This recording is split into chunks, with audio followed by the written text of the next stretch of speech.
Hello and welcome back to Heartbaked, the Radley route. So we have gotten through 3 episodes of the Radley route. We're on the 4th episode, which means we are on the 5th chapter, halfway through. So with that, let's just jump right back in, you guys. You know the drill. The day started off like every other day. I woke up early because I wasn't sure what to expect, but everything was going like it always did. I made my usual stock as well as the customer orders, though I made a few mistakes. I let out a short sigh. The old man didn't have to yell at me just because of a bagel. But then there were also that one lady's cupcakes. Whatever, a little bit of chocolate never hurt anybody. When Radley finally came in, he asked about the orders as per usual. But when he was about to walk out the door, he turned to me. I'll see you later, Ty. He left with a smile and a wave. Was that a normal see you later? Was he talking about the date? What is wrong with you, Tiger? As soon as the words left my mouth, the door swung open. Was Radley back already? My gaze swung over to the door, and I was instantly hit with a wave of disappointment. I glared at the intruder as he let out his cartoony laugh. I can think of at least a baker's dozen things that are wrong with you. His cocky, fake villain grin instantly made me angry. What are you doing here? His tone was flat as I glared at him. My tone was flat as I glared at him. Tiger, there's no way to talk to a customer. Well, if there was a customer here, then I would agree with you. So what do you want? My eyebrow raised as he walked up to the counter, his eyes barely seeing over it. I had to keep myself from laughing out loud. I'm merely running an errand for the mayor. He thought I was most suitable for the job. Looks like you're going to lose your little tiger, since the mayor obviously likes me more. You mean you're sucking up? Hardly. He trusted me to bring you these supposedly important documents. Carver threw a small stack of papers on the counter. I think he was glaring at me, but all I could see were his angry eyes looking up at me. The door soon opened again, and I looked up to see it was the same woman who came to talk to me in the town square yesterday. Good morning. How can I help you today? I greeted her with a wide smile. Good morning, Tiger. I was just coming in to pick up 2 loaves of bread. Whole wheat, please. She stepped up to the counter beside Carver and smiled at me. It almost seemed like she didn't notice him. Yes, of course. I turned around and grabbed her bread. When I turned back, Carver was glaring at her and looked like he was about to explode. Carver, if that is all, leave. Our eyes met for a split second, then he turned on his help with a humph. Maybe they mean heel. Then he turned on his heels with a humph. I was going to. I can't see why anybody rational would want to spend time in this filth of a bakery. He swung the door open and stomped out. I'm sorry about that. I hope he didn't bother you. Oh no, don't worry about it, Tiger. She grabbed the bag with the loaves of bread in it. It's 12 chips, isn't it? Yep. I looked down, remembering the papers. I flipped through all the pages as she counted out the chips. Each page was an excerpt from a different book. Life of Pi, To Kill a Macaroon, Catcher in the Pie, The Great Pastry. What was this? I studied the pages, but I couldn't figure out what they meant. Here you are, dear. She put the exact amount on the counter beside the papers. Oh, that's why he was here. I guess the mayor really did give him busy work. Don't worry about those. He just wanted a Carver. Yes, he wanted Carver out of his hair, so I printed out those pages for him. She laughed. Carver should be working rather than bothering the mayor so much. I tried my best to look annoyed, but couldn't help but let a few giggles out. It was too funny. He really thought he was being a huge help, but they were just trying to keep him out of their hair. Anyways, have a good day. Good luck preparing for the festival. I can't wait to see you there. She walked to the door and left quickly. Time passed quickly after that. A few customers came in, but for the most part the day was pretty quiet. I decided that it would be okay for me to go upstairs and get ready for when Radley came back. I opened the door and changed the sign on the outside to closed. Then I made my way upstairs to start tearing apart my closet. I grabbed handfuls of stuff I didn't even know I had and threw them on my bed to try to figure out what to wear. Why were dates so hard? I tried on a few of my skirts. Too long, too puffy. Ugh, this one looks like Carver. Guess who has a new home in the trash can? Finally, I found a green skirt that I didn't quite remember buying. Perfect. I got dressed and ran back downstairs to open the shop again, at least until Radley came back. As soon as I opened the door, the tall man from a few days before and his sheep came inside, followed by Mud. "What in pastry's name do you think you're doing?" I shouted up at him. How dare he once again bring Mud into my shop? "I wanted to buy something." "No, absolutely not. Not until you clean those disgusting feet of yours. And animals. Animals are not allowed in here. There's food for pastry's sake."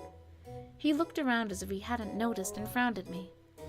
A pool of mud had formed at his feet as his sheep wandered around the shop aimlessly, smelling everything they could and tracking mud all over the place. I started shaking with anger. "Out! Out! All three of you!" Bernard. Bethany, it seems we once again are not wanted here. Let's leave. Perhaps Carver shall help us." He turned to leave, and the two sheep briskly followed. Yeah, good luck getting help from Carver. I sighed and looked at the mess. I should start cleaning, but I'm all dressed up already. A small whine escaped my lips, and I walked into the kitchen dejectedly to grab the mop.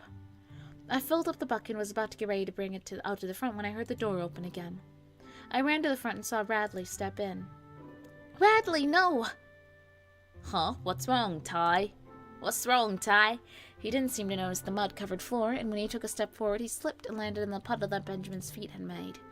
He started visibly shaking and looked completely shocked. His clothes were covered with mud, and some had even splashed onto his face. "Don't be a baby. Laugh at him. Let me help you." "Let me help you." "Oh no, here, Rads, let me help you up." I walked over to him hurriedly, knowing exactly just how much he detests dirt. This had better not ruin our date. I grabbed onto his hand forcefully as he shook and stared into the distance. He was in complete shock. I tried to pull him up, but the mud under my feet made me fall backwards. Some more of the mud got splashed on him and his face got covered. He started shaking more and let out a shriek. He jumped up on his own. "I have to go home. I need to disinfect." He screeched, staring. Wow. He screeched, staring horrified at the mud that was soaking into his clothing. "Radley, wait!" I scrambled to get up after him and slid on the mud, but by the time I stood up, it was too late. He was gone. I let out a huff of anger and stopped my foot, sending some mud flying across the floor. I spent the rest of the day tidying up the shop and decided to just go to bed. "Wait, Radley. Just shower here, okay? I'll wash your clothes and everything." It would take him way too long if he went to his house to shower. "You'll wash my clothes?" He seemed to snap out of the state he was in for a second as he stared at me. Was he blushing? Well, yeah. This way we'll still have time for our date later. "Oh yeah, right. Okay, if you don't mind me using a shower." "Of course not. Go. Leave your shirt and pants outside the door and I'll grab them in a minute." He nodded and bounded up the stairs to my house.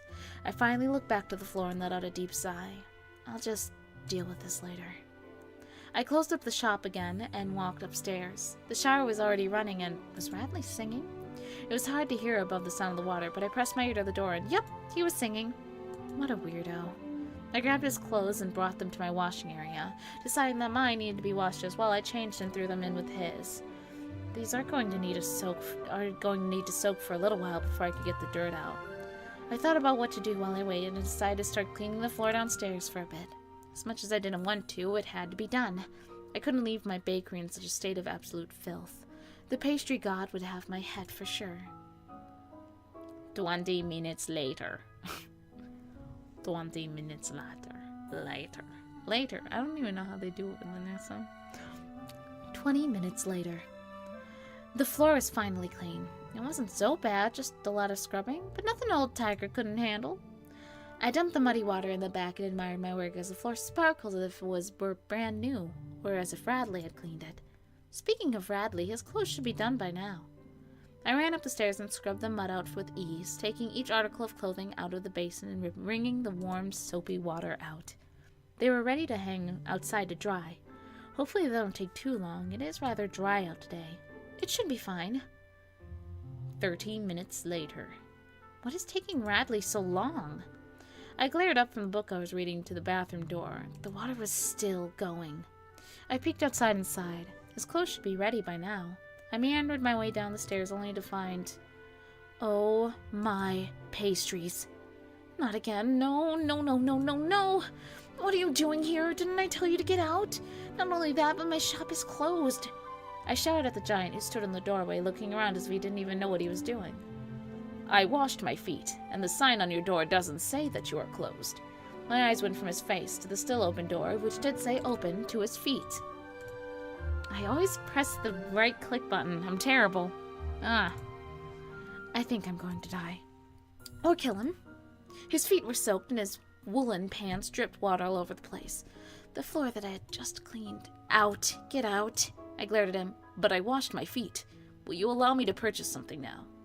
I refused to grace his question with an answer, and I continued standing there staring at him.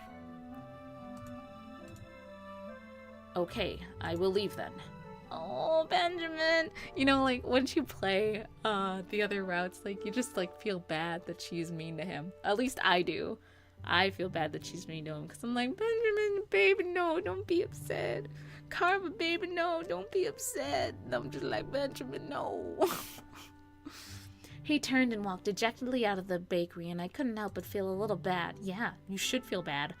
I let out a long sigh. I was sighing a lot today. I'll deal with this later. I stepped towards the door, my foot landing in the puddle of water and slipping out from under me. Thud. Oh, I whimpered out. How is this so slippery? Wait a second. Algae? Did he bathe in the river? I had to stop myself from cursing his name as I pulled myself up, disgusted. Now I was soaked and slimy. Better just go and grab Radley's clothes, and then it'll be my turn to shower next. His turn to wait for me. I got his clothes and folded them as fast as I could, and carefully walked back through my shop. I got upstairs, and as if it was meant to be, the water finally turned off. I placed his clothing on the floor gently and left the hall to make sure I didn't see anything that wasn't meant for my eyes. Sorry about that, Ty. I took a quick shower so that I didn't leave you waiting long. He jumped into the room. The giant grin that he always had on his face dropped when he saw me. What happened to you? He looked absolutely disgusted, and I glared at him. Doesn't matter. I'm taking a shower now, and you had better still be here when I'm done. I walked towards the bathroom, and he flinched away from me. What? I raised an eyebrow. Nothing, Ty. I have to go. I'm sorry. He bolted down the stairs. Radley! I shouted after him and let out a growl. Fine. I'll just shower and go see him later. I quickly grabbed a change of clothes and trudged into the washroom. I reached into the tub and turned the water on, feeling for the right temperature. Why isn't it warming up? Did he use all of my hot water? I'm going to kill him. Oh, we didn't get any points. I am so surprised that we didn't get any. Okay, I'm not surprised. I'm not surprised at all. But that's the end of this episode, because, you know, chapter by chapter for this one. I don't know how I'm going to do this on other ones, but, like, we'll figure it out when we get there, right? Because some of them are chapter-based, so I'll need to be careful. Just note stopping times. Find good places to stop. It's not like I have a set length for these things anyway yet. Anyways, so, you guys know the drill. Have a great weekend, have a good week, and have a good night.